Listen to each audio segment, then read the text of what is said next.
नमस्कार मेरे प्यारे बच्चों। आज मैं आपके सामने फिर उपस्थित हूँ अपने channel learn Hindi with Gurmeet ma'am. तो बच्चों, आशा करती हूँ कि आप सभी स्वस्थ होंगे और अपनी आने वाली परीक्षाओं की तैयारी में जुटे होंगे। तो हम लोगों ने बाल गोविंद भगत पाठ शुरू किया था और उसका शेष भाग, एक भाग हम पढ़ चुके हैं बच्चों, और उसका शेष भाग आज पढ़ने जा रहे हैं। हमने यहाँ तक पढ़ा था बच्चों कि जाड़े से कँपकँपा रहा था, किंतु तारों की छाँव में भी उनके मस्तक के श्रम बिंदु जब तब चमक ही पड़ते थे। यानी जब बाल गोविंद भगत मग्न होकर के ईश्वर की भक्ति में नाचने लगते थे तो उनके माथे पर पसीने की बूंदें झलकने लगती थीं। इसके बाद अगला पैराग्राफ देखिए बच्चों। गर्मियों में उनकी संझा कितनी उमस भरी शाम को न शीतल करती। अर्थात यहाँ पर बच्चों विस्मयादि बोधक चिन्ह आया है। यानी गर्मियों में उनकी संझा मीन्स उनकी शाम, गर्मियों में भी उनकी जो शाम होती थी, चाहे कितनी भी उमस हो, मौसम में कितनी भी वातावरण में उमस हो, गर्मियों में उमस होती है क्योंकि, तो उनकी जो संध्या थी, यानी जब वो बैठ करके खंजड़ी बजाते थे और गाते थे ईश्वर की भक्ति में गीत, तो उस समय उनकी जो संध्या थी, उनकी शाम जो थी, उमस भरी शाम को भी अपने गीतों से, अपने संगीत से शीतल कर देती थी।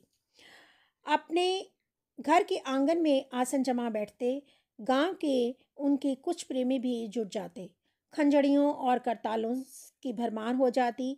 एक पद बाल गोविंद भगत गाते, उनकी प्रेमी मंडली उसे दोहराती और तिहराती। धीरे धीरे स्वर ऊंचा होने लगता, एक निश्चित ताल, एक निश्चित गति से। यानी बाल गोविंद भगत जब शाम के समय में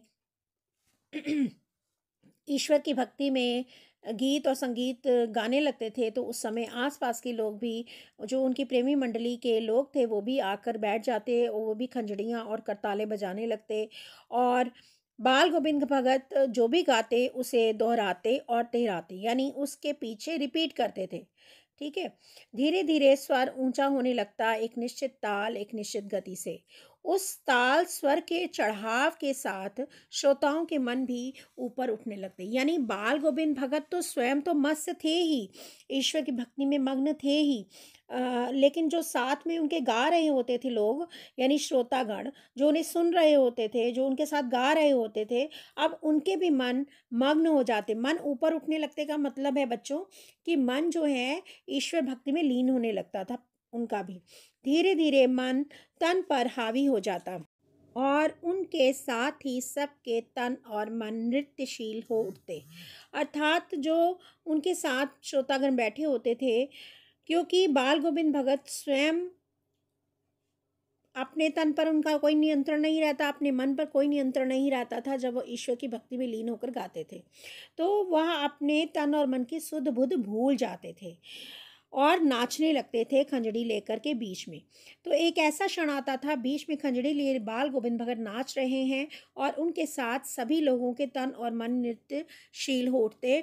अर्थात सभी लोग उनके जैसे ही मग्न होकर, मन से और तन से मग्न होकर के नाचने लगते। सारा आंगन नृत्य और संगीत से ओत-प्रोत हो जाता यानी भर जाता। पूरा आंगन जहाँ पर वह बैठकर गीत संगीत गाते थे, तो पूरा आंगन नृत्य और संगीत से भर जाता था। यानी बाल गोविंद भगत के साथ सभी भक्तजन भी अपनी सुध बुध खो देते और ईश्वर की भक्ति में लीन होकर के नाचने लगते और गाने लगते थे।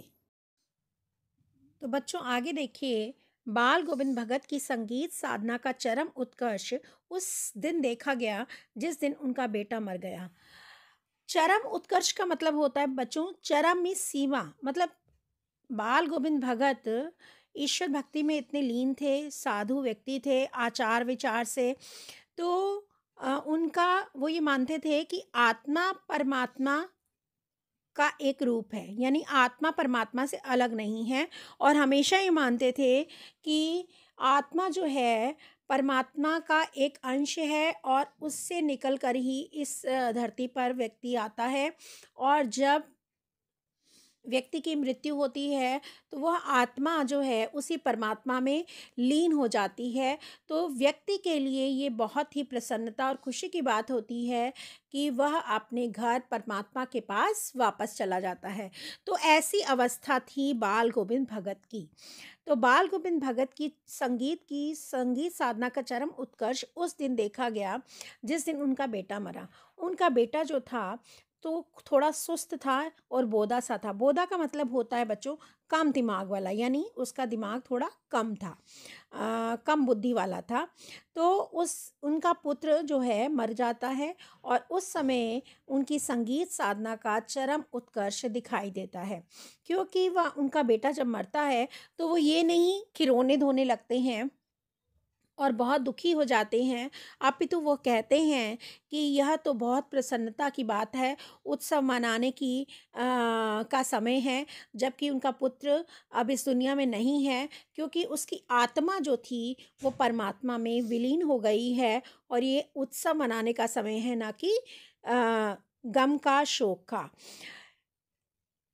किंतु इसी कारण बाल गोविंद भगत उसे और भी मानते थे, क्योंकि वह कम बुद्धि का था, सुस्त था। इसलिए बाल गोविंद भगत का ये मानना था कि ऐसे जो व्यक्ति होते हैं, जो सीधे होते हैं, उनको प्यार की आवश्यकता होती है। इसलिए वह उसे ज़्यादा प्यार और मोहब्बत और निगरानी से देखते थे, उसका ज़्यादा ध्यान भी रखते थे। उनकी समझ में ऐसे आदमियों पर ज़्यादा नज़र रखनी चाहिए और प्यार करना चाहिए, क्योंकि ये निगरानी और मोहब्बत के ज़्यादा हकदार होते हैं। बड़ी साध से उसकी शादी कराई थी।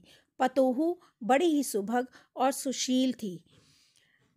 पतोहू का मतलब है बहू, यानी कि जब बाल गोविंद भगत ने उसकी शादी करा दी तो जो उनकी बहू थी वो बहुत ही सुभग थी, सुशील थी और वह पूरे घर की प्रबंधिका थी। प्रबंधिका, प्रबंध करने वाला यानी कि मैनेज करने वाला, मैनेजर।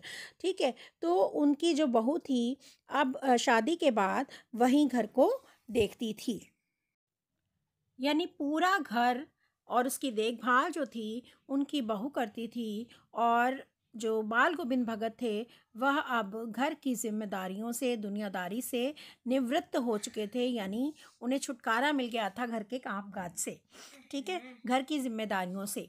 उनका बेटा बीमार है, इसकी खबर रखने की लोगों को कहाँ फुर्सत।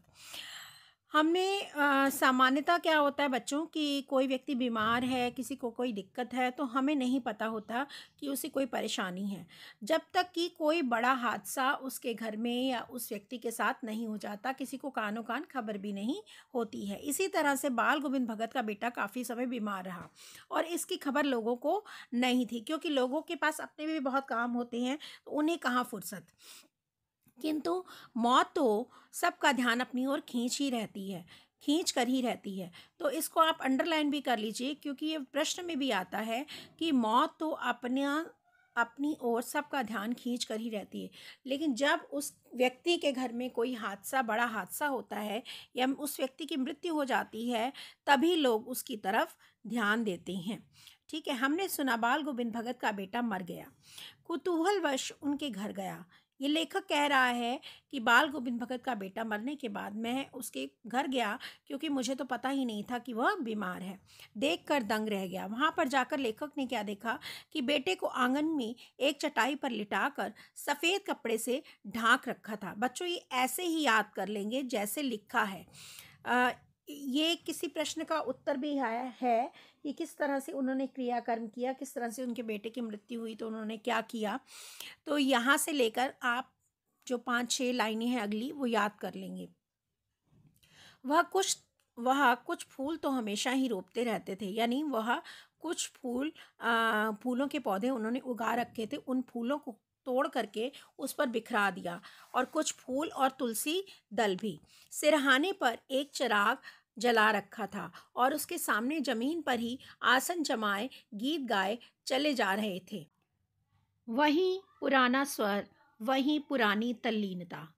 मतलब ये नहीं था कि उनका पुत्र अब इस दुनिया में नहीं रहा तो वह उसके शोक में व्याकुल थे, लेकिन वह शोक में व्याकुल होकर भी वह जानते थे कि यह तो मृत्यु तो जीवन का सत्य है और व्यक्ति आत्मा ये जो है उसे परमात्मा के घर एक दिन जाना ही है।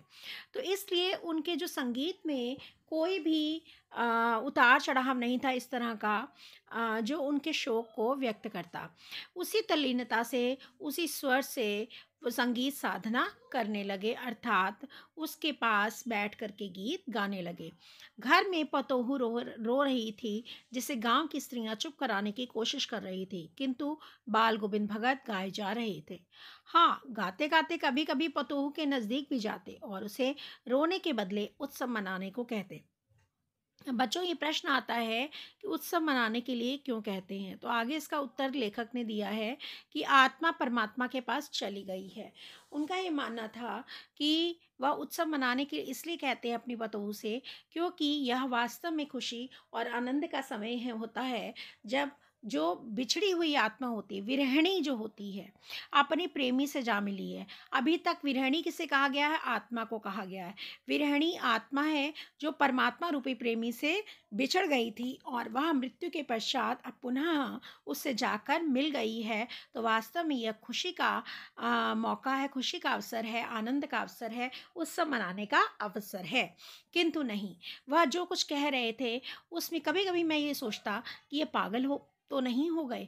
तो लेखक को लगता है कि इनकी बातों से ऐसा लगता है कि वह पागल हो गए हैं, किंतु नहीं, वह जो कुछ भी कह रहे थे उसमें उनका विश्वास बोल रहा था। वह चरम विश्वास जो हमेशा ही मृत्यु पर विजयी होता आया है। तो बच्चों, उन्होंने कहा कि लेखक, क्या और भी कोई व्यक्ति अगर ऐसा देखता है या सुनता है तो वह उसे यही लगेगा कि सामने वाला व्यक्ति जो है वह पागल हो गया है, इसलिए ऐसी बातें कर रहा है। किंतु ऐसा नहीं था। बाल गोविंद भगत का ईश्वर पर बहुत विश्वास था, दृढ़ विश्वास था, और वह इसी विश्वास के कारण ऐसा कह रहे थे, क्योंकि उन्हें आत्मा और परमात्मा का ज्ञान था। जबकि भौतिकवादी व्यक्ति जो है, इस सांसारिक व्यक्ति जो होता है, उसे इतना ज्ञान नहीं होता है, इसलिए उसे मृत्यु से डर लगता है, वह मृत्यु से भयभीत रहता है। लेकिन बाल गोविंद भगत जो थे, उन्होंने ऐसा लगता था कि उन्होंने अपने विश्वास के कारण ही मृत्यु पर विजय पा ली हो। बेटे की क्रियाकर्म में तूल नहीं किया, पतोहू से ही आग दिलाई। अब तूल का मतलब होता है बेटा विलंब। विलंब नहीं किया, कोई देरी नहीं की, उसका क्रियाकर्म कर दिया और पतोहू के मतलब बहू के हाथ से आग दिलाई। तो इस पूरे पैराग्राफ में बच्चों सामाजिक रूढ़ियों का खंडन दिखाया है लेखक ने, कि किस प्रकार से बाल गोविंद भगत जो हैं सामाजिक रीति रिवाजों का उन्होंने खंडन, किस रूढ़ियों का खंडन किया है। प्रायः यही होता है कि जो अंतिम संस्कार के समय, अंत्येष्टि के समय जो आग दिलाई जाती है, वो बेटे या पुत्र कार्य करते हैं इस कार्य को। लेकिन उस समय और आज के समय में काफ़ी अंतर आ चुका है। उस समय पुत्र या बेटे से ही अग्नि दिलवाई जाती थी, और उन्होंने क्या किया, उन्होंने अपनी पतोहू से कहा कि वह अपने पति को आग दिलाए, तो आग दे। तो अंतिम संस्कार उनकी पतोहू ने किया।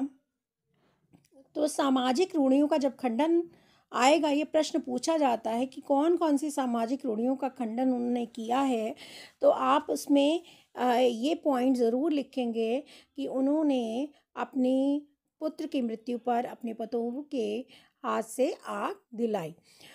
पतोहू के भाई को बुला करके, श्राद्ध की अवधि पूरी होने तक पतोहू के भाई को बुला करके उसके साथ कर दिया और यह आदेश देते हुए कहा कि इसकी दूसरी शादी कर देना। यानी उन्होंने विधवा विवाह को भी प्रोत्साहन दिया है। दूसरी चीज़ आप बताएंगे कि विधवा विवाह को उन्होंने एनकरेज किया कि उनकी बहू विधवा हो गई थी, वह नहीं चाहते थे कि उसका आगे का जीवन खराब हो, इसलिए उन्होंने उसके भाई को बुलाया और उसका कहा कि इसकी दूसरी शादी करवा दे। इधर पतोहू रो रो कर कहती रही, मैं चली जाऊंगी तो इस बुढ़ापे में कौन आपके लिए भोजन बनाएगा, बीमार पड़े तो कौन आपको एक चुल्लू भर पानी भी देगा। मैं पैर पड़ती हूँ, मुझे अपने चरणों में से अलग मत कीजिए। लेकिन भगत का निर्णय तो अटल था। तू जा, उन्होंने कहा कि तू चली जा, नहीं तो मैं इस घर को छोड़कर चला जाऊंगा। यह थी उनकी आखिरी दलील, और इस दलील के आगे बेचारी की क्या चलती। तो बच्चों, ये भी एक प्रश्न है कि बाल गोविंद भगत की आखिरी दलील क्या थी, और उस दलील में तर्क, ठीक है। तो आखिरी दलील क्या थी और उसके संदर्भ में आपको आंसर लिखना होगा।